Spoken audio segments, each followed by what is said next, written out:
I mean, I love this phone, Uh-huh. but the power cable input jack Yeah, it's all messed is up. bent. It's in some way, so it doesn't make good contact. It looks like it's good right now. I So don't don't know. touch it. My yeah, my fucking when I have headphones in and my phone in my pocket, Uh-huh. the aux cable slot is also loose, so it will frequently unplug or so now it's to the point where I have to put it in my pocket, And bend it a audio little bit. jack down, Yeah, so yeah. that the weight of the phone Yep. is holding it in contact. We've all been there. Yeah. Um. So I asked you to come here today. Uh, you're a member of the friends list, Uh-huh. Joe Horn. Yep. Hey. Hi. Um, I realized how boring I am, that I don't have enough stories and stuff to talk about. So I thought that'd be cool if I talked to you guys. And when I was talking to Pat, I realized as I was doing it that one of the purposes that this should serve is to, like, we're just five guys, Uh-huh. like we just happen to be friends, and we have a podcast where we express opinions about things that we don't really have any merits to. You know what I mean? Our opinion Certificates. Yeah, I shouldn't matter know. We're just five guys. Yeah. other than I think that we have good taste. Yeah. That's literally the only thing. Yep. Right? And it's something that we're passionate about. So I think that so maybe from hearing this, just us talking to one another, Uh-huh. might let somebody from the internet understand why they should respect your opinion. Gotcha. Cool. Does that? Yeah.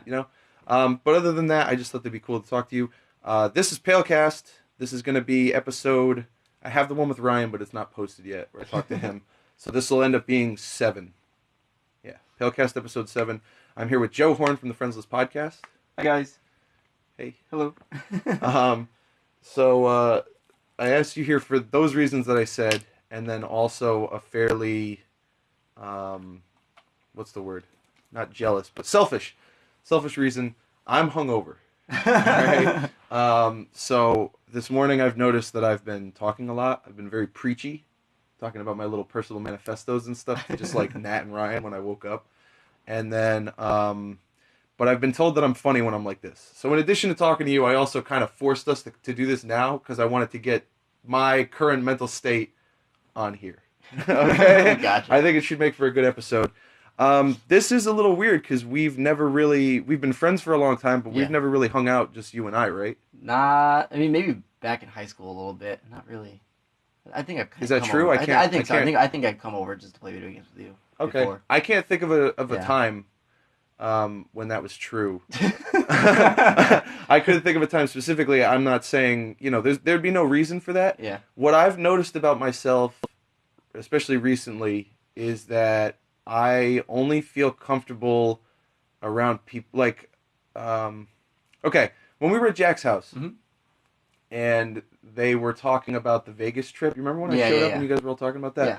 And they said it'd be weird if we invited Jimmy's sister Yeah. if Jimmy didn't go. Yeah. Yeah. And I really wanted to say that would be like me being here if the Razzos weren't here Oh. in front of that big group of... And it's true. That's 100% true.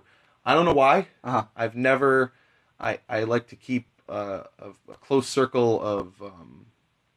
I don't know. Just a couple friends. I'm very introverted. I like to sit by myself for a couple hours a day. Understandable. Are you like that? I'm the same way. Okay. And that's what a lot of IT people are categorized under. Just introverts. We like to be behind our computers and that's it. Yeah. Same. But it's not... I just found out that this was a thing, that you can be introverted and not be necessarily shy. Yeah. I have the capacity to be very shy, but I don't know if that's necessarily a quality that I have. But what I've heard that an introvert is when you're around people for a period of time, you get tired. Yeah. It drains you to have to, and that's me, 100%. Same with me. I mean, look at me last night. I left at like 12:30 at the bar. Everyone else was staying, Yeah. I just went home. I was tired. Well, another reason for that, I mean, the other ones that I've recorded when I did this with Pat and Ryan was, I said, one of the rules is you have to be sipping liquor while we're recording this. Yeah. And obviously right now it's 12, what is it, 12? It's like 1? one. Yeah, it's like 1 o'clock on a Saturday. We're not going to do that. I'm not going to. And I know that one of the things you cannot talk about, Joe, without bringing up that you're sober. What was the term back in high school? It was straight edge? Straight edge, I guess. I don't know. Yeah, I guess you can call it that. Okay. Yeah. And I always knew that it was a thing, and I know that I am the other way. Whatever that is not, that's... Yeah. I mean, I've never done hard drugs or anything. Yeah. But I like to drink. Mm-hmm. I used to love to smoke, and shit like that. And I always knew that I never wanted to ask you this question because I assume, that, not to say that it's weird, but that doesn't just happen. Yeah, yeah. There's usually a reason for it, and it's usually not good. All right? So what is it like? You have a very unique perspective among our friends of being a sober person. So, like, the reason I don't drink is because, like, my family has a long history of abuse. And substance abuse. Yeah, substance abuse. Never, at least I never heard of, like, any hard drugs or anything like that. But with alcohol, you know what I mean? Like, I didn't like the way my uncles acted or, cousins acted when they were drunk. I didn't want to be that guy. It's like, oh, God, Uncle so-and-so's coming over, hide the beer, you know what I mean? Or hide the alcohol because you know how he gets. And, like, growing up, and then in high school, I remember I tried to sip alcohol. I was like, this tastes like shit. I was like, I'd rather have a soda. Give me, let me sip on something that's tasty. I know it's an acquired taste, but whatever. Another reason why going back to the family thing, like, I've had cousins go to rehab and all that. Like, I didn't want to be like them. I wanted to be clear, level-headed always. Another reason was, like, in high school, I mean, I'm not saying this is you or anything like that, but, like, I remember, like, going to parties, and, like, if there wasn't alcohol there, everyone was bitching and moaning that they couldn't have a good time without it. Like, it was so bad, like, people would be like, I don't want to go to the movie because I want to be sober. It's not going to be as funny. It's like, that's a stupid reason. The not to go see movie? Yeah, like, I remember people be like, let's go smoke and go watch a movie. Oh, well, you know yeah. what I mean? Like, I don't know, I always thought that was a stupid reason to enjoy something more because you're not yourself. You know what I mean? Like, I'd rather be myself and enjoy everything without needing something, without having a crutch. You know what I mean? Like, I can't be myself without it. Yeah. You know what I mean? Where it's like, I can't be social without it. You know what I mean? Like, I'd rather be myself. Yeah. You know? So you said that, I was going to write it down because I was going to let you speak. Uh-huh. But you said be yourself. Yeah. Like, you just said it like 5 times Yeah. right there. I know, obviously, there's more personal things with your family. Yeah. But you, like I said, you have a unique perspective. Uh-huh. You get to observe us. Yeah. You're always Joe. Yeah. And you get to observe us. I think Bill Burr said, his words were, you watch people roofie themselves. Yeah. Can you remember any specific times, maybe don't use names unless it's someone close, Yeah. Where you've seen someone our age, because there's an age coming up where people are either, and we're rapidly approaching that, where people are either on one side of the fence, Yeah. and they can't, and you see it on Facebook, Yeah, you yeah. can tell who's Got a problem. Yeah. Yeah. And people are going to go either way. Yeah. And I often find myself in the middle. Yeah. And I don't know which way that can go. Yeah. I feel like I feel like I'm a good person when I drink, even in excess. But can you remember any? Let's do just me. Can you think of any times where I was not myself? Well, I mean, no, not really, because you're a big guy. It takes a lot for you to get, like, really belligerent, you know what I mean? Yeah. And then there was a big brief period when I was from 20 to 23, I was dating someone else who was straight edge, and, like, she was, like, didn't want to be around it, you know what I mean? Yeah. And to me, like, that's why I don't really consider myself, like, straight edge, because, like, I don't care. You know what I mean? Like, more, the people that claim edge, they, like, hang on. people. You're avoiding the question. What? Oh, Can you? Yeah. No, not really. You can be honest. No, honestly, no. Okay. Can you think of anybody else in? Yeah, Okay. I could think of a few people. Where, like, is the story possible that you can, from your point of view, can you give the story without maybe if they're not close, or you don't think that they'd be okay with it without using the name? Well, yeah, I'll avoid the names. I don't care. So, I want to say back in high school or something like that. This is like when I was like on the verge, like, should I drink or should I like follow everyone else or don't? You know what I mean? This was a big turning period. I was at a party and like this girl I was, I guess, going after, kind of dating, not really, I don't know. Got so belligerent that like it just ruined my night. You know what I mean? Like I was babysitting her, and like I thought that was freaking stupid. You know, it's like, why are you doing this to yourself? You know, like, is that fun to you? Like, yeah. So I was like, I never want to be that person, so I just never drank. You know? Girls.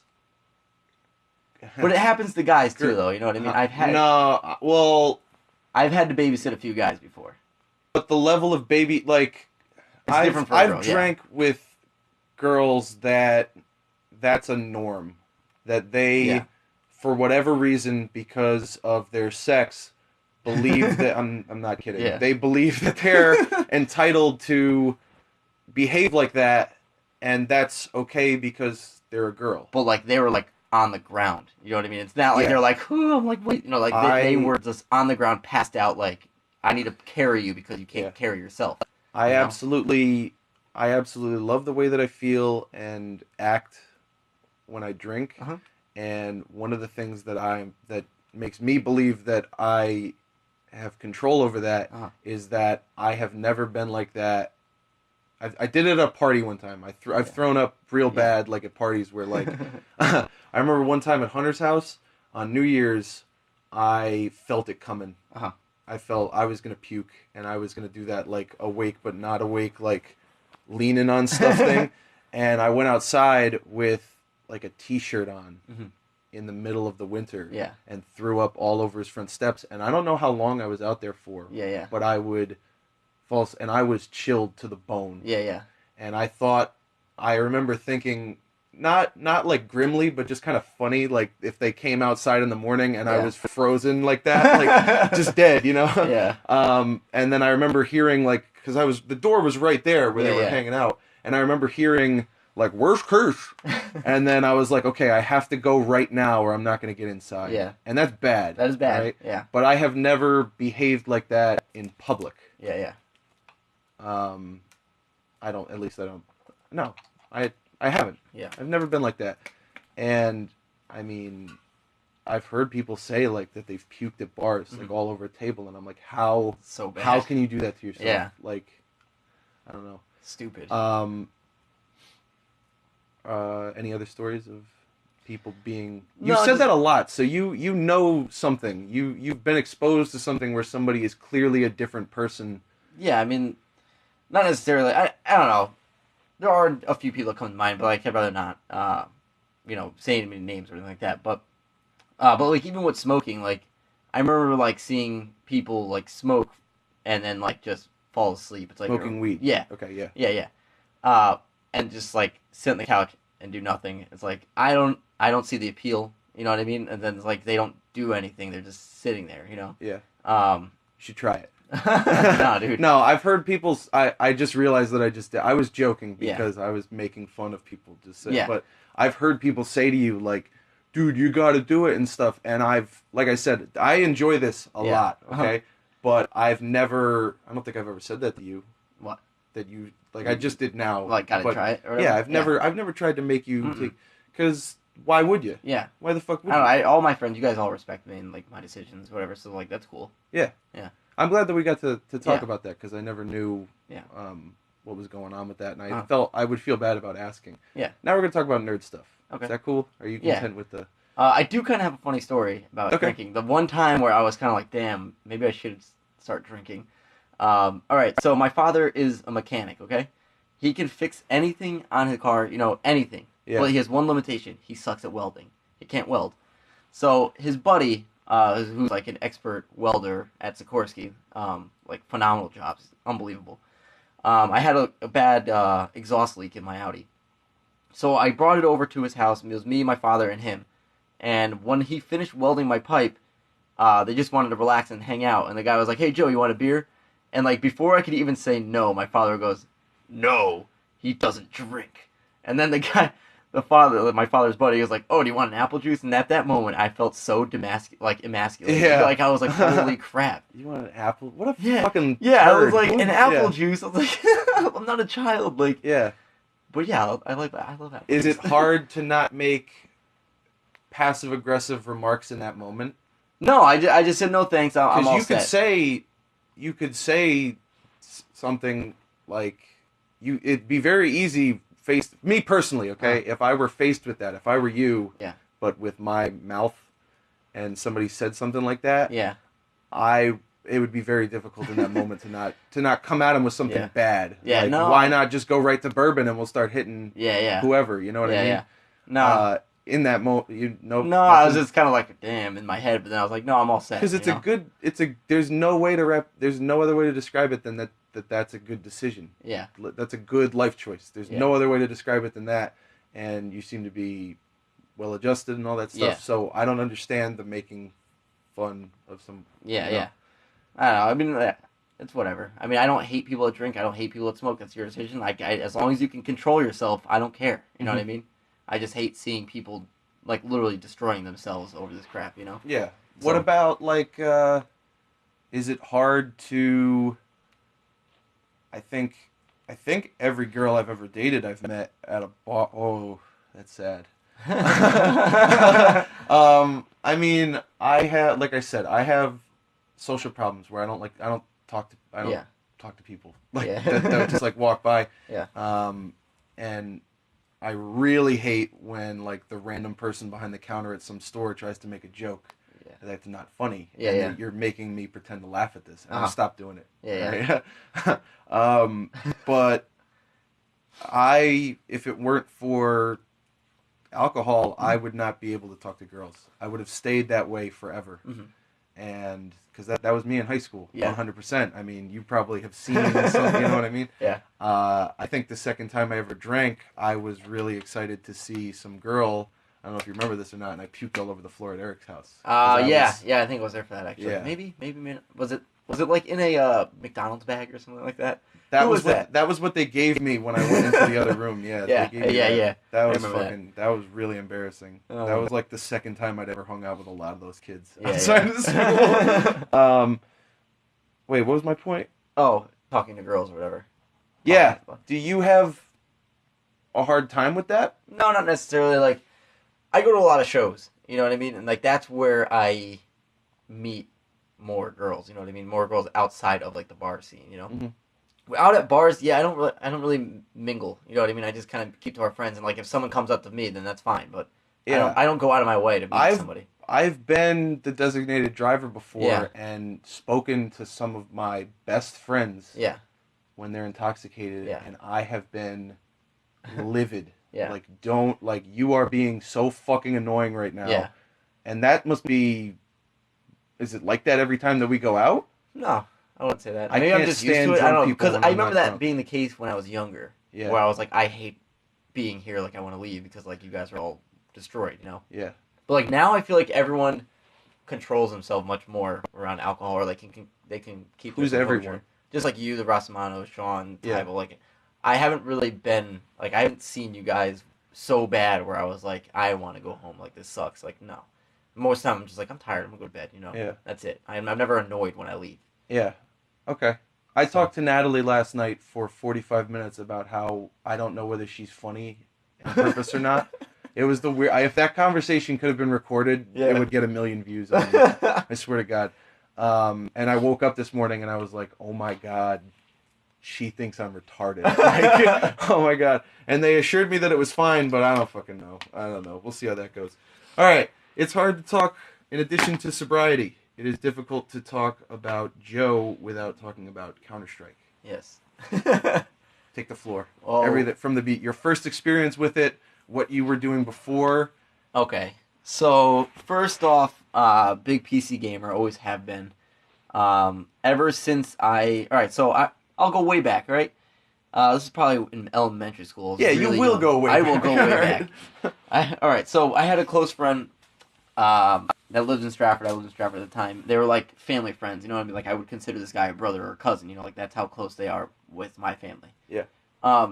He was the one that got me into computers, and like I thank him for like the career I have now. Like without him, like you stole my idea. I was gonna ask about that. Right. Yeah, but anyway, go ahead. So he's like the reason why I got into computers, and like that's probably the reason why I'm in the position I am now, working with my career. So we would go over his house, and like he was older. I was probably like 8. He was probably like 13, 14. Yeah. I don't know, right in the time, like when like you really start getting like more in depth with the computers. He just got a game called Quake 3 Arena, and I was watching him play. Like I sucked at it. He would let me give it a go. I was terrible, like how kids are. But I loved it. I was like, this is crazy. It's fast paced. Like you're shooting rockets at each other. Like this is unbelievable. So I would say like maybe a year or two down the road, like I got my own computer. Instantly got Quake 3 Arena, and it was just like, wow, like I'm doing it, guys. Like I can't move as fast as Joe, but I want to be as good as him one day. His name was Joe as well. Sorry for the confusion. So I played that for probably a year or two until I was about like 12 or so. And then I was just playing bots, okay? We didn't have high-speed internet yet. Then as soon as we got high-speed internet, my neighbor, also a big PC gamer, I went over his house, and he goes, oh, you gotta try this new game. It's called Counter-Strike. There's a free beta right now. And I was like, sign me up. Let me watch it. And you got in at the ground floor of Counter-Strike? Dude, ground floor. It was a beta. Wow. And it was free at the time. So I was like, cool, I'm going to, I just got high-speed internet. Like, let's play. Yeah. And so I just started playing pubs, get into the public gaming, just, 32-player matches, all the classics. So I played that for, I don't know, probably till I was about 14. I threw all the patches, 1.4, 1.5. And then Condition Zero came out. And that was a new Counter-Strike. I was like, oh my god, my favorite game is coming out, okay? Like, Condition Zero. And then I got Condition Zero. Problem is, I was playing Counter-Strike 1.5, 1.6, or no, 1.5 actually. 1.6 came with Condition Zero. 1.5 through the actual game, like the disc. You have to put it in, Condition Zero came out with Steam. And then that's when Steam came out, and, well, for me anyway, Steam was out beforehand. Yeah. But, like, that's when I got Steam. And then shortly after that, so I started playing this one pub pretty consistently. Like, I was, like, I wanted to be, like, the top 10. What does playing this one pub mean? Just public game servers. You go through lists, it's just public. So you were sticking to a specific server? Yeah, I was sticking to a specific server. Does that mean that you were with the same people? Yeah, exactly. Okay. Like it was a clan server. You know what I mean? Okay. Like it was a clan. So I was playing there consistently because I wanted to get in this freaking clan. You know what I mean? Like it's completely different from the competitive side. So like, oh, I get to wear a tag in this public server. It means nothing. Yeah. But I wanted to do it, so I got into it. Okay. Got into the clan. And then like a few nights a week, they'd be like, hey, let's play this other clan in this server, and there's a password, and we'll play 5v5. And I was like, okay, yeah, I'll do it. Instantly got hooked. This is so similar to like me playing SOCOM. Yeah, so like, I mean, I feel like it always builds like that. So, 5v5 did that, and then like it just kept progressing. You know what I mean? Like I was like the best on that clan, so like obviously like when a team I played against, they're like, hey, like they start chatting me up. You know what I mean? Like then the word just got around, and then leagues happened, and then IRC, which was like huge at the time. Like that was internet relay chat, was like how you found other competitive Counter-Strike players and teams and scrims and people that own their own servers. And like I never looked back at public servers. I never played them again. I was just playing competitively all day, every day. Yeah, and then I got so good to the point where like my team was like number 5. What was the name of the team? Agent. Okay. That was great. We beat the number 1 team in North America. They're probably like number 4, number 3 worldwide. Like they were huge. What was the team's name? EG.USA, which was Evil Geniuses? Yeah. Oh, okay. Yep, beat them. Big names on the team like Nothing. I don't know if you know. Do you know Nothing? Nothing is pretty popular with Twitch and all that. But yeah, like Nothing was on at Evolution. There was a bunch of like they were professional at the time, but now like they're like on like international levels. So we beat them, and then like the forums blew up. It was great. I loved every second of it. Like everyone was calling us cheaters and all that, and I don't know, like the forum post had like over 300 comments about how like we're all cheaters and how we could not possibly be EG.USA, and like they're like, who are these guys? It was great. It was great. It was in a CEVO tournament, which is Cyber Evolution, I don't know, esports. So yeah, that was great. That was like the pinnacle. My main claim to fame is I won like $250 once. And that was it. And then still anything where you're getting, and how old are you at this point? 24. No, in the Oh, story. at the start. I was 19 or 20. Okay. Anything at that point Yeah. that you can have fun or be at the top of any kind of gaming Yeah. that's the dream. Yeah, it right? is. Yeah. It doesn't matter how big or small like anything like that is. If I ever I talk all the fucking time about how I was number 8 on SOCOM 2 because I went out and bought it the day. I used to get to take SOCOM would always come out like right around my birthday because I'm right in November. Yeah. And I would the day that the new SOCOMs would come out, I would get to take the day off from school. Ooh. And I would get to play. That was my Mm-hmm. you're doing well. Yeah. So I did that and nobody was home. Yeah. That day, So I got to be number 8, and that was like, I think that at the time that was really fucking cool. Yeah, absolutely.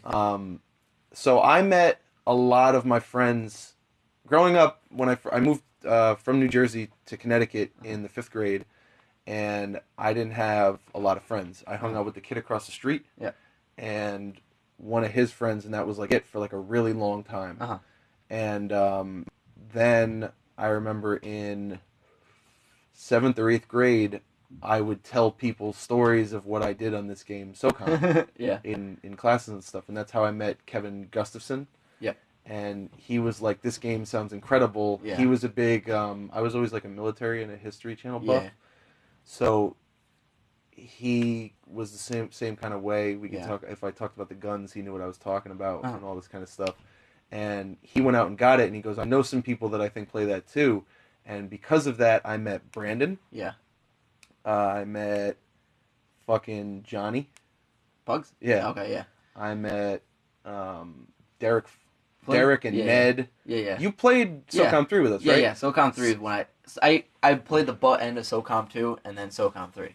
Oh, you were on 2? Very, very briefly. Like, I got SOCOM 2 like literally like a month or 2 before SOCOM 3 came out and everyone switched. But yeah. But because of that, because of me being good at this game and playing it a lot and stuff, even though I had no social skills, this was an environment where it wouldn't matter. Yeah. And I would get to play that.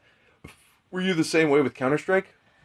Not really, because like I was kind of a dick, man. Like, alright, so I was playing, like I did start playing with like a few people from town competitively, but then like I kind of moved away and started playing with better people, quote unquote, to like rise the ranks in Counter-Strike, you know what I mean, and play more competitively.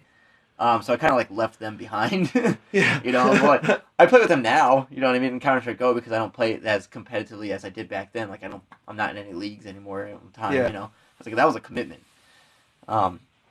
It's funny looking back on it now, like the crazy stuff that, I mean, we were the first generation of people to play competitive online shooters. That was the thing. And like with SOCOM, this happened regularly. This happened roughly every 4 months for a couple years. We would form a clan with all the kids in town. We would play a lot. Every night, We would think, wow, we're really good. We should do game battles. Yeah, I remember, yeah. We would sign up for game battles. We would play until we lost one game. And then everybody would scream at each other and the teams would break up. Yeah. And this happened so regularly. It's like the dumbest. And it was always like some kids would play with me, and then Derek and Ned would lead, and Nick Attard would lead the other squad. And then after a while, the fallout of all of that would go away, and I'd be like, wow, Derek's really fucking good. If me, Brandon, Derek, and Ned got on a team, that would be incredible. And then get back together, rinse and repeat. Before, I kind of want to talk about our time playing SOCOM. Because I don't know if you remember how nerdy and weird, like I would write stuff down and like pass it out to kids at school. No. That's all I would fucking talk about. But with, before we end the Counter-Strike conversation, do you have any, do you still play? I play Counter-Strike Go occasionally. Counter-Strike 1.6 is dead, unfortunately. Okay. But yeah. So it's dead. Pretty much. Do you have anything? Do you have any critique of like what are your thoughts? I know that everybody feels one way or the other about things like Source. Yeah. And Global some. Global Oh no, Offensive. that's Go. Yeah. Yep, Global Offensive. Just Counter-Strike, a game in review by Joe. So, all right, it's not for the faint of heart. Like, it is a hardcore, like, first-person shooter. You know what I mean? It's aim or be out aim kind of a game. It's not like, oh, I have a 5-kill streak. Let me get my UAV and get like a, you know what I mean? Like, this is not for your casual gamer. You know what I mean? You can't just pick up Counter-Strike and think you're going to be good at it next month or like in a few days. And that's not going to happen. You know what I mean? Like, there's a lot of things you need to learn in order to even compete. You know what I mean? Yeah. Even on like a public gaming standpoint, you know what I mean? Like, those guys have probably been playing Counter-Strike for 10 years, you know what I mean? Like, there aren't many new gamers playing Counter-Strike, you know what I mean? Like, I don't hear kids saying, hey, did you pick up Counter-Strike? You know what I mean? Like, it's not like that. It's like, hey, did you get Call of Duty, you know? Counter-Strike will always be my 10 out of 10. Like, that's the perfect first-person shooter in my eyes. Like, you have to be smart, you have to be good at aiming, you need all of the skills, you need to be quick on your feet, unlike a lot of newer games. But yeah, like, that's my rank. Like, that is the perfect game for multiplayer anyways. For competitive multiplayer. Nothing will top it, I don't think. Okay. But in first-person shooter standpoint, I can't speak for League. I know, like, that is in a whole nother animal. Yeah, I know that's a different game, different animal. But for first-person shooters, that is the pinnacle, I think. All right. Of competitiveness. All right, cool. So like you said, you got in at the end of SOCOM 2. Yep. What was the environment like with us? Because you were playing with us. I was still right? a rookie, so yeah. I didn't understand. Like, you guys were way better than me. Like, I was still like trying out new guns to figure out which one I liked best. Yeah. And stuff like that. So like, I wasn't very good at SOCOM 2. SOCOM 3, that's when I understood it more. You know what I mean? Yeah. Like I enjoyed playing it more because I was with you guys and like I understood how you guys played and how the gameplay works. You know what I mean? So SOCOM 2 was kind of a wash. Yeah. I liked it that in the sense like, oh, there's some kids from school that I can play with. I don't like playing multiplayer games by myself. You know what I mean? I'm not like that. I fucking love it. When I go on League and I'm playing now. Yeah. At the time, I know exactly what you're talking about. Yeah. There was nothing better than playing with those dudes from school. Yeah. And, like I said, I owe a lot of my friendships to that. Yeah. But when I play League, my buddy got me into it. Yeah. And I feel bad sometimes when, like I said, I like to be alone for a little while. Yeah. And when you're playing that game can be very frustrating, and I like being a part of the appeal of that game. To me, is yelling at people. I'm not even joking. Like typing things, not the usual like "you're so bad it's giving me cancer." Like I hate cliches to the core. I fucking despise them. So coming up with new stuff in order to get a point across by typing is 1/3 of the appeal from that game. I swear to God. If you saw the things that I said, at least I think I'm clever with that video. But with SOCOM, so adapting to the third person perspective in that game, because that's one of the, I feel that's one of the arts. Yeah. SOCOM, I think, nailed it. Was a third person thing, because I wasn't into third person shooters or anything like that until SOCOM. You know what I mean? And then like after that, I was like, all right, I'll start playing third person games. You know, on the console. Like I think the console's perfect third person shooters, 100%. SOCOM, they don't make games like that anymore. Like SOCOM was also very like aim or be out of aim kind of a game. You know. The cool thing that I like is I call them gun battles, where because if you're using an assault rifle and the other guy's using one, you're running around like chickens with their head cut off and just spraying at these people. But like again, like you'd be spraying, but like the other guy's spraying too. You know what I mean? So I know it was better than Counter-Strike, where you just aim at the door, and if you have your gun up first, you spray that guy to death. Yeah. And then it's not. It was more personal when you were like, that guy with the M14 fucking kills me every time. I'm gonna beat this guy in my next one-on-one. So go ahead. Yeah, that's true. But like SOCOM, because I remember playing competitive SOCOM with you guys. Like, and my one job was like I had like the P90 watching one door, and then like waiting for them to start coming down and run across it and just spraying bullets down it. You know what I mean? Yeah. I remember. I know exactly what you're talking about. It was like that was the thing I was. What? There was like a hill. It was like in a cave or something like that. I remember it still like.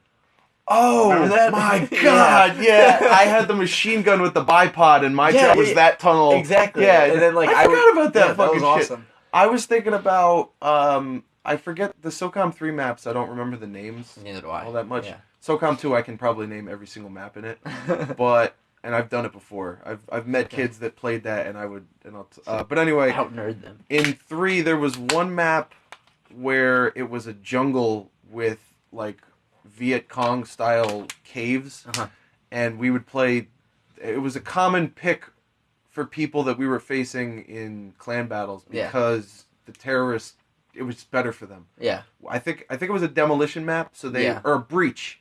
It was a breach map, and they would just sit inside. Yeah, and hide by this thing, and I just remember being like, guys, go in there, and you just ran down the tunnel with the P90, and I think you got 5 of them one time. Yeah, that gun was OP as all hell. It was great.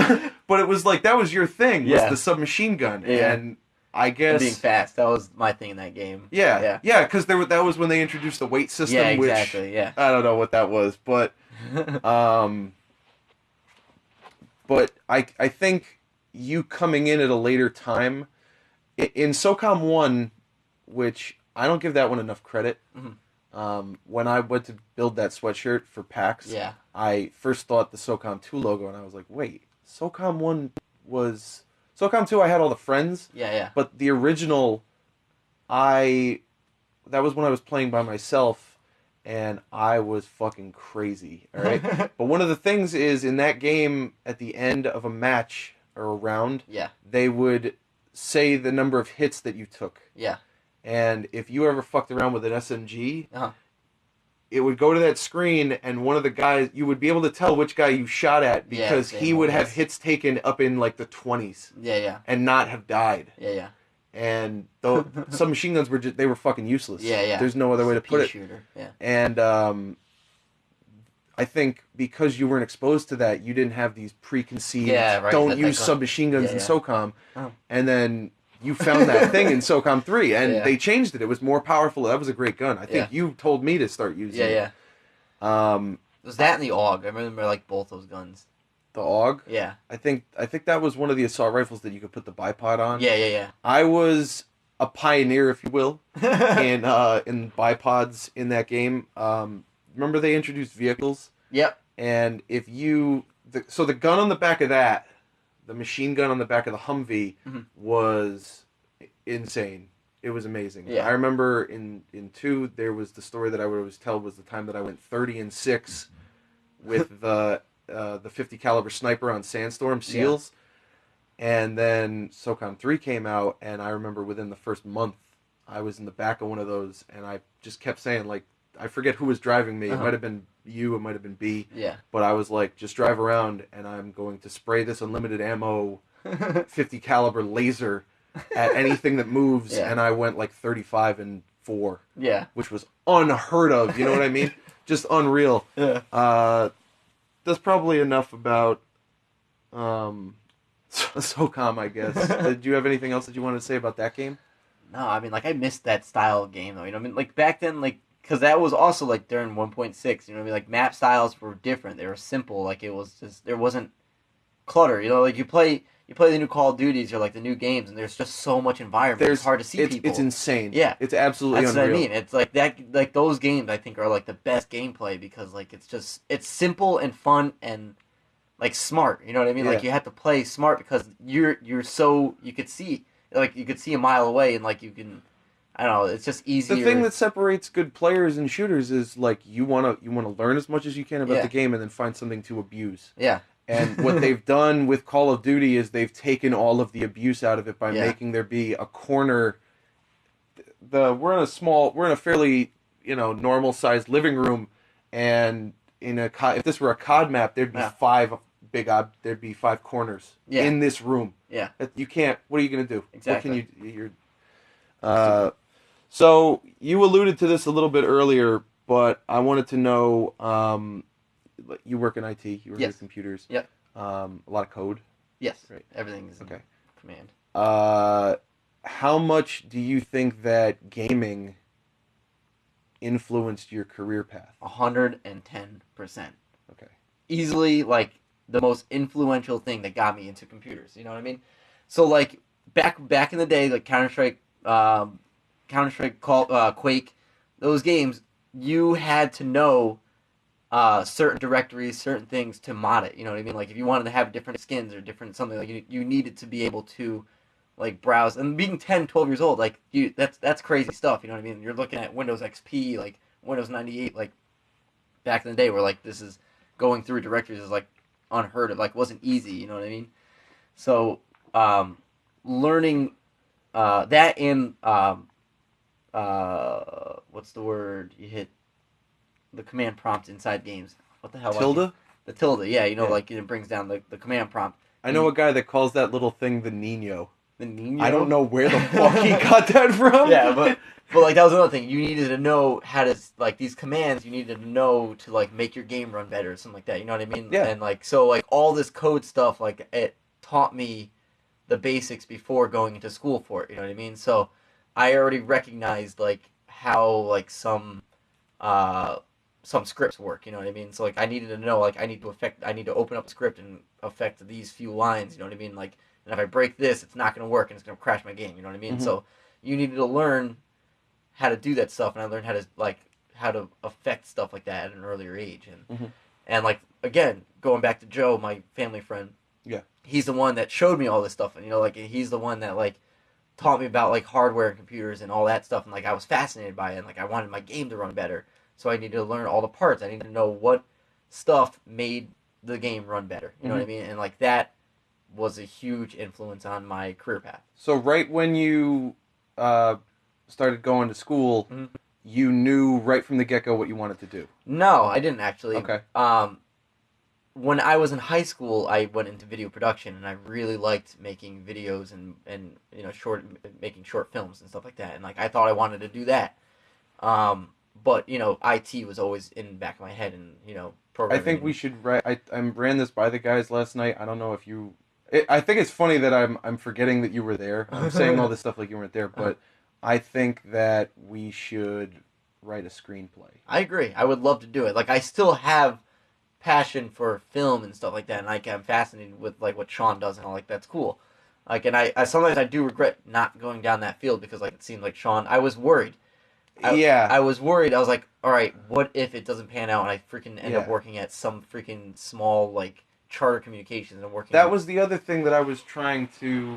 That was the other thing that I think is very interesting about what you do now, is that you're working in a field that you clearly have a passion for, but you didn't go with, like, I want to be lead program. You didn't move to California and try and get involved in a gaming company. Yeah, no.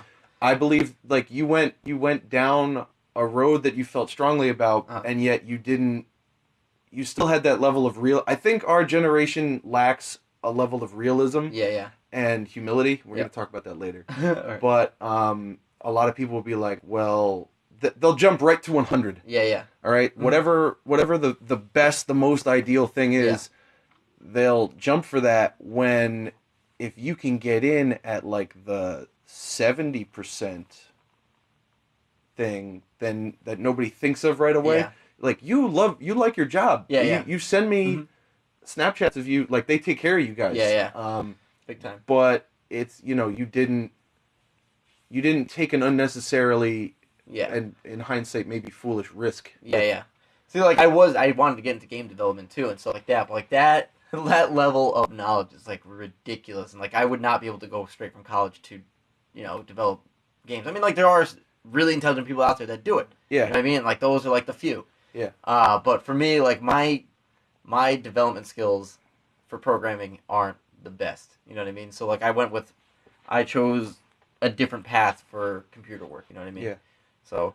You're like me. I always need something to play with. Yeah, dude. Always. Like, you should see my desk. I have like a stress ball. Like, I have this cube thing where you can, like, make a cube and, like, collapse it and like. Yeah. Yeah, I'm pens. I'm glad that this one doesn't click, or else it would be all over the audio. Yeah. It's just me clicking the pen over and over again. But yeah. So I is that still the dream?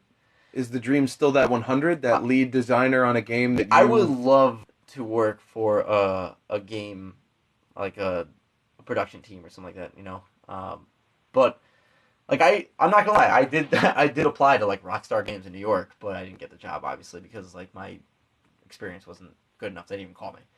But yeah, no, I mean that would be nothing wrong with applying. It's just you could have done something like move to New York. Yeah, no, I didn't. Then a lot of people will do that. So yeah, they're there. Yeah, no, I don't know. I just applied and that was it. I think that was the. I looked at a bunch. I googled like, game developers in around in New England. And I think Rockstar was the only one that was like even remotely relevant, I should say. Do you mind if I cut you off to talk about Rockstar for a little bit? Sure. I was thinking about that company the other day. Yeah. My mind wanders a lot. And that the name Rockstar Games used to be associated, and I think still is, associated with, what's the word? Grotesque? Oh. Or they like tasteless. Yeah. Like violence and violence, nudity, just really crude drugs, like really Mm-hmm. crude and like I can't think of what the fucking word is. I know what you're saying, though, but that's probably what that gaming company is most associated with. Yeah, it is. What I think that company should be known for now, in hindsight, after all of the fallout of that, and the parents aren't freaking the fuck out anymore, is quality. Yeah. They did not go the route of Assassin's Creed and shit a fucking GTA game out every year. Yeah. They have multiple different titles that are very good. Yeah. Very good. Yeah. Amazing. I put them up there with like the best. You know amazing. What I mean? And I don't know if that controversy. Yes! Yeah, there you go. I don't know if that fucking controversy was a marketing strategy or whatever that was, but while everybody's talking about this, here's a company that every 3-4 years, excellence. Yeah. Absolute excellence.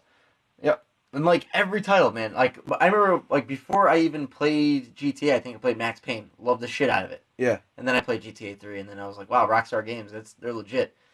I don't know. My favorite game is still Red Dead Redemption. What about you? From them? From them.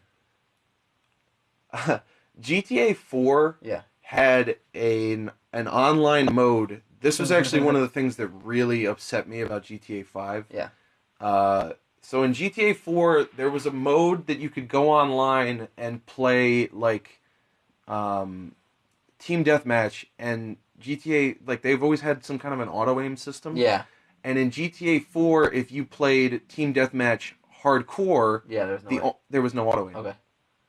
And, like, when you get in a car, let's say that you're playing normal, so everybody on foot has auto-aim. Yeah. When you get in a car, you don't have that. Uh-huh. Yeah. So you're just, if you get in a car, you die. Yeah. They just shoot you in the face when you drive by, and it's auto-aim. Yeah. But hardcore mode, there were some real advantages to moving that fast. Yeah. So Edgar and I would play as zombies.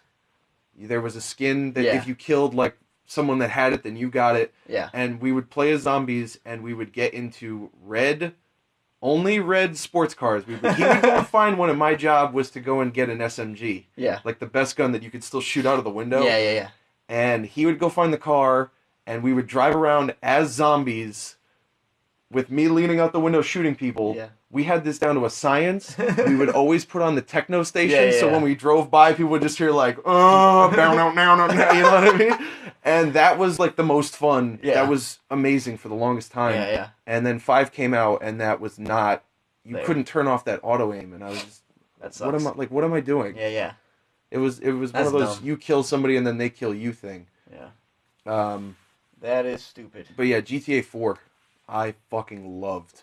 Really? That was the first Grand Theft Auto game that I beat the single player. Yeah. And then we went on that multiplayer, and it was one of the best experiences. Damn, dude. I think GTA 4 was the only story mode I didn't actually finish. Really? I did 5. I did Vice City. San Andreas I never even played. But yeah. I think 4 was the only one I didn't finish. Yeah. But I know a lot of people say Red Dead Redemption. Red Dead Redemption, man, that freaking game's great. Like that is literally the only game where I finished the story mode and went back to play. You know what I mean? And I wanted 100%. I'm not like that at all. Yeah. Oh, really? You go back and keep playing or whatever? No, I never. I think I did that with like Jack and Daxter and the Ratchet games, but that was it. So that's literally the only game where I went back and I was like, oh, I need to freaking kill 5 crows to get this freaking achievement. I'm gonna go do that. You know what I mean? Like, it's the only game I've done that. Sweet. Yeah. I mean, and there's something to that. Like, if you don't do that and you go and you play the story mode over again, like, there's really something. I wanted to play GTA 5 again. My Xbox shit out. I need a hard drive. If you want to borrow 5 on PS4, you can. I have it. I haven't been playing it. Oh. If you want to do that. Well, all right. High def.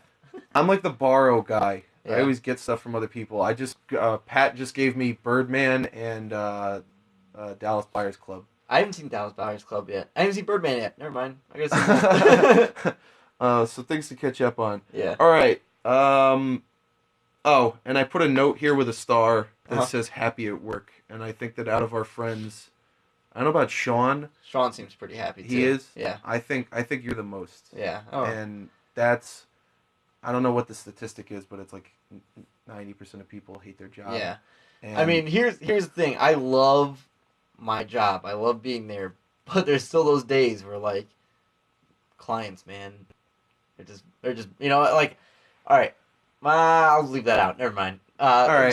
Clients. I just wanted. I thought that it was funny that I had the note. Yeah, but I do. I love my job. Yeah, they're like they. I've never been like going from a retail job to here. It's ridiculous, like how awful like retail jobs treat their employees. You know what I mean? Like you're lower than dirt. Like here, like they actually go out of your way. Like all right. So Sunday, like a few Sundays ago, I worked overtime on while we're moving up a floor, so like nobody was working. So they asked me if I wanted to work overtime on Sunday at the Monroe warehouse. I said okay. I ended up being the only person to work, and to thank me, they're giving me a monitor stand with 6 monitors or something like that, which is pretty dope. Yeah. Holy shit. Yeah, and a new video card for my workstation. So I was like, all right, cool. Like that, so that they keep you. They don't. You're not unrecognized when you go an extra mile for the company. You know what I mean? Which is nice. It doesn't happen very often. No, it does not. So like that's why I don't like it'd be nice to go work for a game developer, but like I don't want to leave a really good employer. You know? I don't think that you can put a price on spending, I'm going to just say a third, right? Like from when you first get employed, from when you first enter the workforce, till, I don't know, when the economy collapses and all that stuff. Like none of us are going to get to retire. Yeah. It's like a thing. Yeah. It's going to happen. So let's say from now until the end of time, you're going to be working a third of your life. Yeah. A third of your time spent on planet Earth is going to be working. Yeah. Roughly. Yeah. Probably. We'll say a quarter. It doesn't matter. Yeah. Right? And then another third you're asleep. Yeah. All right. So you cannot put a price on being happy for a third of your life. Yeah. All right. So I just wanted to say that. Yeah. That's a big deal. So do you remember when we met? Yes.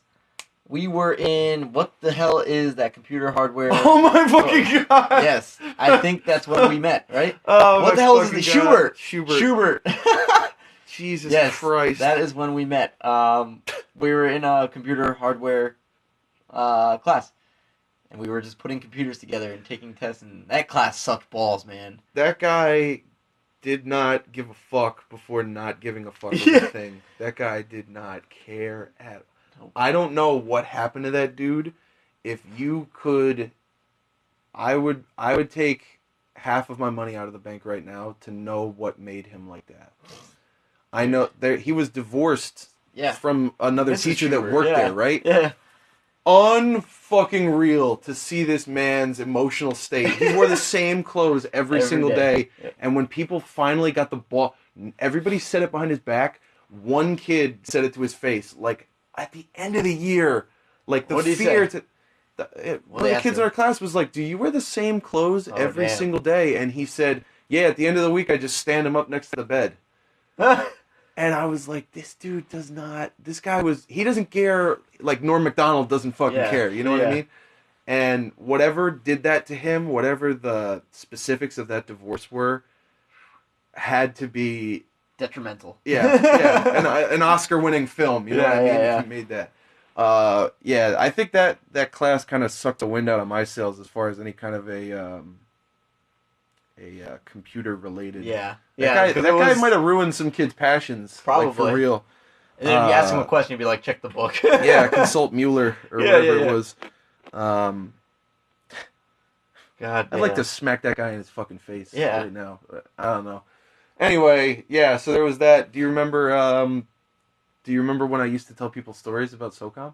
I do. I did that in that class a lot, yeah. I remember also when you used to like bayonet people. Bayonet! Yeah, I remember that was like, if anybody in that school was gonna know who I was at that time, we would run down halls and fucking pretend. Fake bayonet people, stick our hands in a position, because you can't see.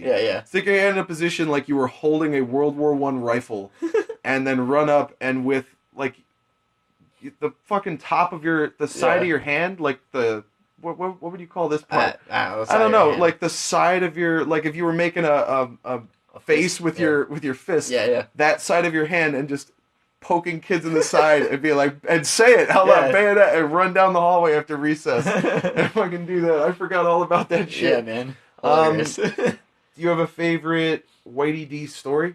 Either one that I've told you guys or something that you've seen me do? Let's see. Do or say. I wasn't prepared for this question, man. There's a lot of years. You want an example? Yeah.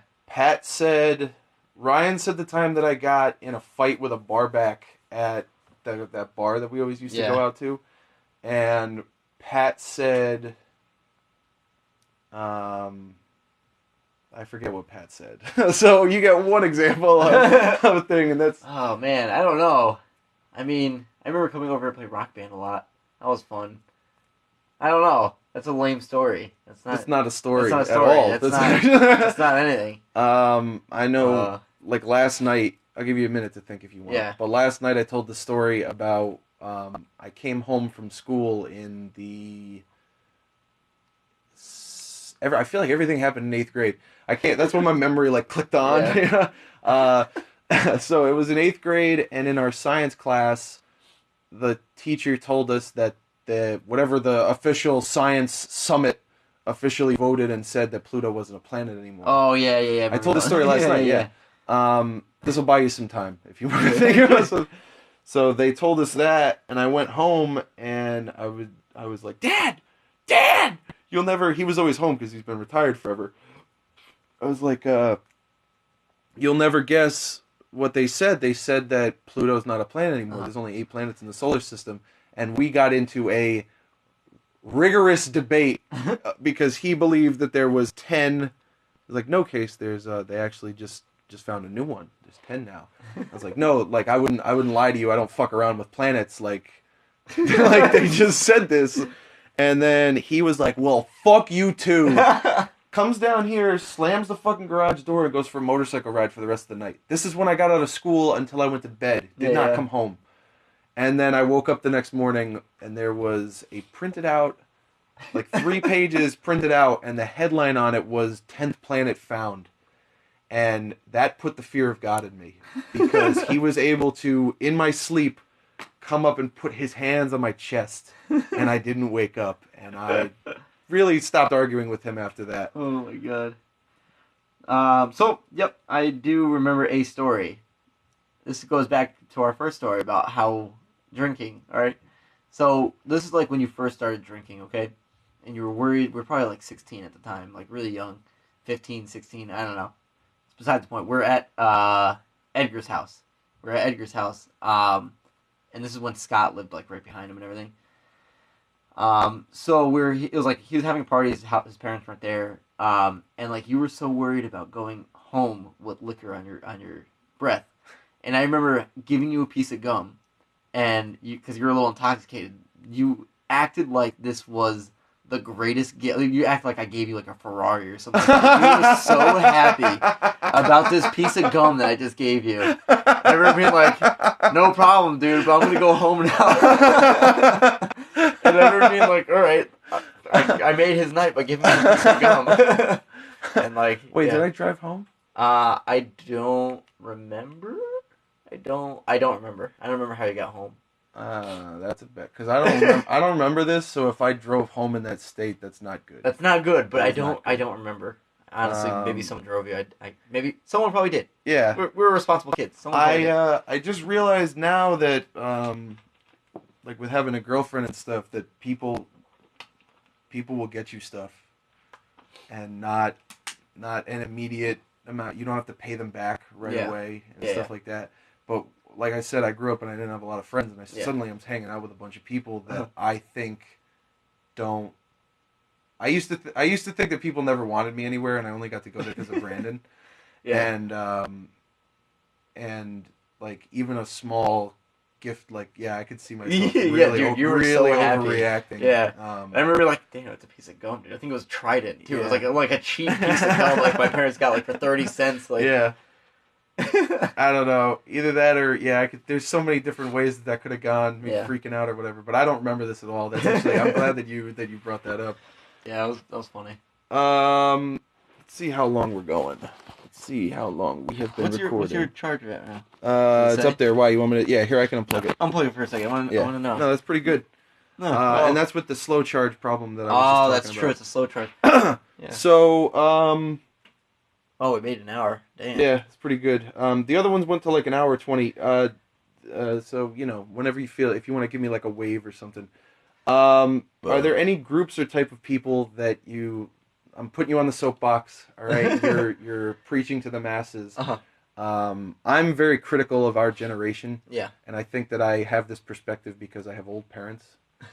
So I might have been raised a little bit differently. Kind of, are there any groups I'm not talking about like, don't go on like an anti-Jew tirade right now, but like I have written down that hypocrites and people that lack humility, that take themselves very, very seriously and can't, because I'll frequently over the course of a night make fun of myself repeatedly, and then there are the types of people that will find that hilarious, and then spend the entire night talking about how amazing they are. Yeah, and that's not a person. No, I agree. Are there any types of people that piss me off? Are you saying kind of like that? That's a tough one. I mean, like. Any social trends that you just don't understand how this is a thing? Well, no, I mean, like, because I know there's, like, a lot of social disorders, you know what I mean? Like, and I don't blame anyone for having, like, social anxieties, you know what I mean? Like, that's just messed up. Like that kid's so weird, like, he can't just talk to us, you know what I mean? Like, I'm not like that. I guess the only thing that I cannot stand from people is, I guess, like what you said, like, cockiness. I don't like when people think that their shit doesn't stink, you know what I mean? Like, I don't know, I don't like when people think they're above you, you know what I mean? It's like, I don't care what you do, I don't care who you are, I don't care where you're from, like, you are on my level, you know what I mean? Like, I don't care if it's, like, Leonardo DiCaprio to me, like, of course I'm gonna be like, oh my god, it's Leonardo DiCaprio, but, like, if I'm gonna talk to him, I'm gonna talk to him like a person, I'm not gonna be like, oh my god, you know? But. I call bullshit. Why? Because of your Jessica Negri story. Oh yeah, that's true, that's a good point. Damn. Shit. I will admit here and now that Leonardo DiCaprio is a better human being than I am. Well, I mean, it doesn't make him a better person than you. I understand where you're coming from, and I'm telling you that I disagree with that. Respectfully, of course. Yeah. Leonardo DiCaprio greater than Whitey D. Okay, I firmly believe that. I mean, unless they cure cancer, I don't know, like, because they're a good actor, I'm not going to put them on a pedestal, you know? I don't know. I guess that's wrong, because, like, I did, like, foam at the mouth at Jessica Negri the other day. I mean, that's other reasons. There's chemical reactions going on in there that might be... There's certain blood flows. Causing that kind of stuff. No, I respect where you're coming from, though. Yeah. And we definitely agree that a lack of humility is often rewarded in certain cases. When I go into an interview and I'm asked what is your greatest weakness, I want to be like, give them, hang on, let me go print out 10 pages and hand this to you. And in my mind, being able to understand yourself conveys intellect to an employer. Yeah. But they really want you to say my greatest weakness is I'm too nice or I'm too hardworking and I burn myself out. Yeah, no, and I can't lie. Yeah, I cannot do it. I've tried. I can't do it in that scenario. I feel like this person is going to be like, I feel like bullshit. Bullshit. You suck. You're a bad person. Get out of my office. Yeah. I can't. I hear you. But yeah, that's true. I guess what I'm trying to say is like, I guess if that person tries to belittle me, then that's when. Well, then in that instance, if they try to belittle you, then that's a negative characteristic that they possess, and now they are no longer better than you. Yeah. But I don't think Leonardo DiCaprio would be like that. Yeah. And certainly not with the number of people that he has coming up to him. If he were to not give you the time of day, you can't blame him. I couldn't put myself in his shoes. I don't know what that's like. I hear it. But anything else? Cockiness. That's my main thing. Just don't be cocky. Don't be an asshole. I Nothing don't understand why people can't be nice. I don't know.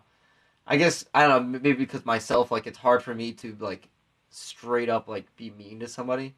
Like, I feel like they would have to, like, insult my mother to, like, for me to get angry at somebody, or, like... Have you reached that point? No, like, I've never gotten into a fight, you know what I mean? Like, I remember once... But is it because you actively try to avoid putting yourself... If you're thinking 2 steps ahead... Is there a situation where you probably should have gone to that, not the fight, but you should have gone to that next step where now you're in conflict with someone? No, because I avoid conflict at all costs. Like, but I'm saying, in hindsight, you should have. I'm trying to think. I noticed that more and more about myself recently, is that it's not that you bitched out of the fight, it's that you bitched out of the thing that this person should not have done, that if you call them out on it, it's going to cause the fight.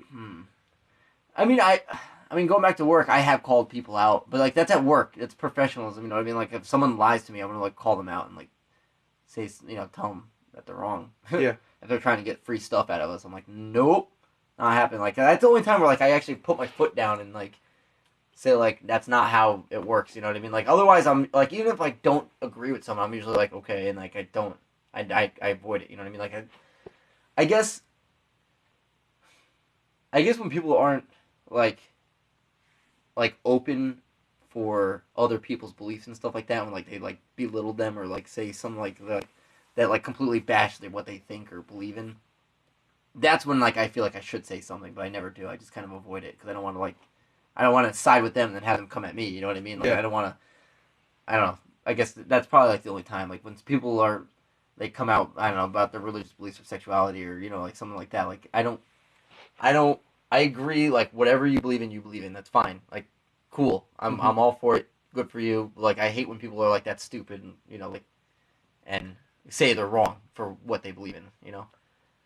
There's, once again, I'm going to respectively disagree to a part of that. I went back and I listened to all the podcasts the day that they go up, and I just listened to 25 or 24. Yeah. And somebody mentions something furries. Yeah. And he used it as a negative. Yeah. And the conversation's happening over here, and you can hear you in the background go, there's nothing wrong if you want to be a furry. Yeah. I cannot begin to understand that. Yeah. I cannot begin to, like, I don't know. There's no other way for me to describe that, and you obviously are going to disagree with this. Yeah. There's no other way for me to describe that other than silly. You're being silly. You're bored. Everybody's bored. All right, but the way that you're coping with that is odd. Yeah, and it is objectively odd. Mm-hmm. And there are certain things where, you know, like, I know a lot of people that really say some homophobic shit. Yeah. And I'm like, how do you exist in today's society? Yeah. Like, you know that other stuff's going on that's passing you by, and you're stuck. And I will say, like, in that instance, like, you know that you're wrong, correct? Like, you're aware of that. Very passive-aggressive, you know? But the furries thing, no. I understand. Like, it is weird, but, like, that's not my life. If they want to do it, that's fine. I don't care. You know what I mean? But it's not. I don't care. I'm not picketing against them. But if somebody was in a furry costume and they were like, "Do you think that it's cool? Like, do you think that furries is an interesting or whatever?" I'd be like, "No, Well, I would too, but I'm not gonna say like Okay. you're wrong. You know what I mean? Like I'm No, not gonna say. No, like, I would say you're wrong. I would. Yeah, Wrong. I wouldn't. I would go use the there. word wrong. I wouldn't Yeah. say you don't deserve to live or anything like that. I can spew around on the internet. But if somebody was like standing there in a furry costume at PAX and they were like, "Do you think that what I'm doing is right?" I would say no. Yeah. And that's okay that we disagree right there. Yeah. But I like talking about stuff like this. Yeah. So I did it. I just That's fine. So yeah, I guess that question, groups or types of people that you dislike, that's a bad question for you because you try not to. Yeah, I try not. I try to. Well, I don't know. I expect the best out of everyone. I guess I don't know. Idealist. Yeah, just whatever. Like I don't care. Like I have my beliefs, you have yours. Like I don't drink, you drink. I don't care. You know what I mean? I'm not gonna. I don't. That's your life. You drink. You do what you want. Like I don't. That's fine. But you think objectively that by consuming alcohol on a regular basis, you increase your chances of having a thing. You increase your chances of having a problem later on in life. Yeah, but like so that's your in this decision, instance, I'm wrong. No, I don't think you're wrong. It's true. Objectively, if you look at it, I'm wrong. I value the amount of, I guess, fun greater than that risk. But that is selfish and foolish. And I admit that. Like that's a thing. And there's nothing wrong with telling somebody that. Yeah. I don't think. That's fine. Whatever. But obviously, there's what you think and then there's what you say. Yeah. And I feel like right now you're saying that you'd be honest with me right now if I named off something and you were like, that's fucking dumb. What? Like, you know what I mean? Like, I feel like you're being very politically correct. What do you mean? I don't know. Like you're saying like that's fine, like you can do whatever you want, and obviously everybody can do what they want, and that's why they do. Yeah. But like, but here's the difference. Like I don't think you're wrong for choosing that. You know what I mean? Like I don't. It's just I just don't drink it. I don't like it. You know what I mean? But I don't. I just when you drink, you're more susceptible to like shittier health and shittier everything. You know what I mean? Like but like that's fine. If that's how you have fun, that's how you have fun. So that's not how. I have fun. So when you balance the equation of the pros and cons, you choose to be sober because you feel that the cons are larger. Yeah. And when you look at it critically, that's true. You're right in that example. So I'm wrong, right? I guess from that. I guess in that perspective. Yeah. Yeah. Okay. There's nothing wrong. There's nothing wrong with saying that. Yeah. I just made you say that to me. So nothing wrong with that. So like you feel the same way about furries. You're pretty much outcasting yourself from society because so many people are going to think that you're weird. Yeah. That it's not, like, to use a League of Legends term, not worth. Right? Yeah. Okay. Yeah, I mean, that's fine. But it's fine. Obviously, it's fine. They want to do that because you were not in a Yeah. But if you could, let's say that your best friend, all right, was like, dude, I'm gonna go try this. And we're really crushing furries, so we'll switch to something else. Like, I'm going to go street race on the highway, on the freeway. And this is somebody that you really cared about. You might not yell at him in front of a group of people like what you're doing is stupid, but you would pull him to the side and be like, you understand that you're wrong. Yeah, I'd be like, this, yeah. Okay. You know, I've been in that position many times, you know me. Yeah. But yeah. Okay. I would, like if that's your decision, you go ahead and do it. But like, as long as you convey that message in a nice way, you're not being an asshole. Yeah. Right? Yeah, no, not at all. It's just that shows more caring than anything. Yeah. You know what I mean? So what's another group of people that's wrong? Another group of people. I mean, you got all the classics. So, you got your heroin addicts. Yeah. You got your wife beaters. Yeah. Oh my God. Yeah. You got. So what's a fringe one? What's one that maybe isn't as obvious that you can think of?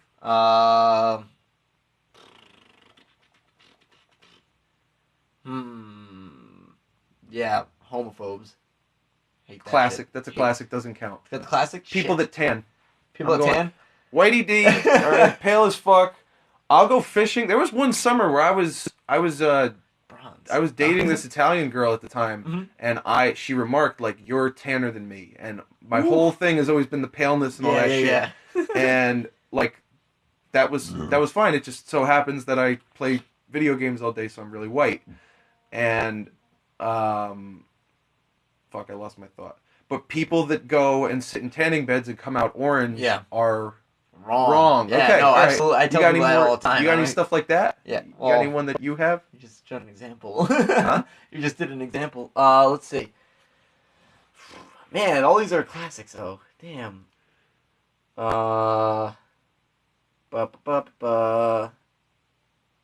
Dude. It's a tough one. People that I'm on the highway, and I was taught in driving school that anything over 55, there's like the car lengths thing. Yeah. So I'm 6 car lengths away from the person in front of me because I'm a realist and I know that I'm not the best braker in the world and I'm not going to beat the system and not get in an accident if this dude slams on his brakes. Yeah. And then the fucking guy that goes in there. In and out. Yeah. Die in a fire, bro. Die in a fire. That guy, not really, but whatever. Or the ones that they go all the way down the fucking lane, the merging lane. I hate those people too. They go like they pass like you're in a traffic jam. They go all the way down. It's like I just had a spot right here for you. Like I purposely stopped. Assholes. Yeah. Yep. Oh god, yeah, that. Man, oh man. Yeah, I hate road rage, I guess. I get it all the time. Is that a thing? You got that? I got that bad. I hate I hate everyone though. Hate everyone on the road. Yeah. Yeah. I kind of How's my driving? Your driving's fine. I don't complain about your driving. how many times have I been in the car with you? A few times. Not many. Probably just a couple. Yeah. I remember one time I didn't know that was an issue with you, and I remember one time one time we were going to 15 from 25. Okay. And you were riding Pat's ass. Really? What car did I have? The red one. Okay, yeah. That's probably why. You were right on his fucking ass, and you were complaining about what he was doing. And I was like, Joe, you're tailgating your friend. Why are you... Yeah. What are you doing?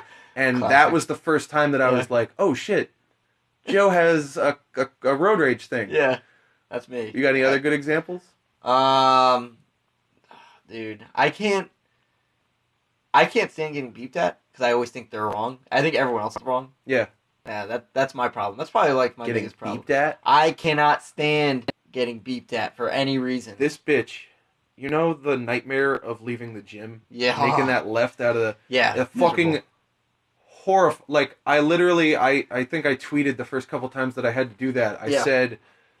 I will bet money right now that I die getting T-boned on the left-hand side trying to make... You're crossing like 4 lanes. Like, it's ridiculous. It's absolutely insane. And it's right when people are getting on it, too, off of that. So people are like... that's one of the best roads to drive down. I think it's like this nice big 2-lane... It's nice to drive down it. So people are fucking going like 55 in a 40. Yeah. And it's really hard to gauge how fast they're, like all the way over here and then all the way over here with 4 fucking lanes. Yeah. And this lady beeped at me one time and I followed. This is the only, I never have road rage. Yeah. I am the most easygoing person when I'm driving. I let this lady pass me after we left and I followed her to Walgreens on my horn. Oh, yeah, that's so awesome. And I think she had kids in the car and shit like that. She was probably scared as hell then. Fuck her. Yeah. Fuck you. Don't you dare try and intimidate somebody into making a stupid left-hand turn. That's what I mean. Like, that's ridiculous. I will never beep at someone for that reason. You know what I mean? Like, I hardly ever beep ever. The only time I beep is when I think someone's going to hit me. Like, if they're merging, like, trying to merge. And, like, I'm right there. I'm like, I'll be like, beep, and that's it. Yeah. Or if there's a green light. They sit there for, like, 10 seconds, and it's, like, green. And I'm like, not 10 seconds. How long, really? Be real. Probably, like, 5. 5 1,000? Yeah. No, you don't. Maybe 3. You have road rage? Maybe you're giving them a 3 count, no 1,000s. Maybe 3. I'll say 3. 1,000s or not? 1,000s. 1 1,000, 2 1,000, 3 1,000. Yeah. Yeah, like that. That's common courtesy, right? Yeah. It'll probably be at first like a chirp, not like a... Oh, no, you just... it's just like a little chirp. one. Because sometimes you'll see the person like looking at their phone, and you can't get mad at that if you're the guy on the phone. Yeah, because that's just... Because he wants to go too, so there's nothing wrong with honking at people in that moment. Yeah. Anything else? You never scared a wife and kids before? Scared of wife? Have I ever scared a wife? Like me laying on the horn. You've never done something like that? You know a good one? Let's see. No, I don't think so. Ow, God damn it. I think it's a little different because I'm like 6 foot 160, and you're like 6'4", 6'5". 6'5", 6'5". Sorry, 6'5", and I got to start off the weight with a 3 now, which is really Really? yeah. Holy shit! It's sad. Damn, Very dude. sad. I'm gonna work on that soon. I don't think I'm that intimidating, so I don't think. Doesn't matter. You're in a fucking car. Yeah. I don't think so. I had some guy fake shoot at me once. Yeah, that was kind of scary. What is that? What Like, all right, so I was like, he went like, I drove past him and he would like put his hand up like this and went like. With his hand? With his hand, like he gestured like shooting at me with his hand. What did you do? Okay, so this is back at Southern, so probably 2009, 2010. I think I passed him on the right or something like that. Where? On 15 going towards Southern. I think What's wrong with that? That's what I mean. I don't know. But maybe because like I had. Were you being an asshole? Maybe. Were you flooring it? Did I you probably have an exhaust? was. Yeah, it was my Mazda dude. Yeah. Yeah, that's a fake. That's a fake shoot. Material. Yeah, right? I remember being like, "Fuck!" Like I didn't think I did anything bad because like you're doing, like, that car was fast, man. So like I drove that thing fast all the time. So I was probably being an asshole. You were wrong. Probably. But I mean, passing the right's never right. But I was 19 and stupid. What the fuck's wrong with passing on the right? It's illegal. Passing the right. I know that it's illegal, but that's not enforced. Yeah, no. I knew that was a thing. I was really worried about, especially on like a 1-lane road. Yeah. Like 25 right here, and somebody's making a left, and you got enough room to go around them. Yeah. That's the instance where I feel like that's like fine. Everybody fucking does it, but does that is illegal. Yeah. I don't think on the highway counts. Yeah, it does. Oh, Counts on the highway too. No one will ever get pulled over for that ever. It's easier to go if you're speeding to get pulled over passing on the right, because then they'll hit you up for like reckless driving and shit. Good to know. Yeah, you've clearly put some. I know. You have any tickets? Huh? You have any tickets? No, just that one spectating a street race. That's it. That was bad. That was shitty. Damn. I got out of there early. You were there for that? Yeah. Did you go to Whitey's? It was like was you guys went to take pictures and I had my shitty car, so we got out of there. Oh yeah, so you didn't go with us. Okay, yeah. Good for you, man. I am ecstatic about how this turned out. Oh, cool. How do you feel? Good. I can't wait for Sushi Palace now. Yep, we're gonna go do that. We're gonna go get some sushi. I'm gonna go try and rest my eyes for a little while before my girlfriend comes over. This has been. I don't think I've even said PALECAST once yet. Yeah, you did. Oh, I did? Yeah. Okay.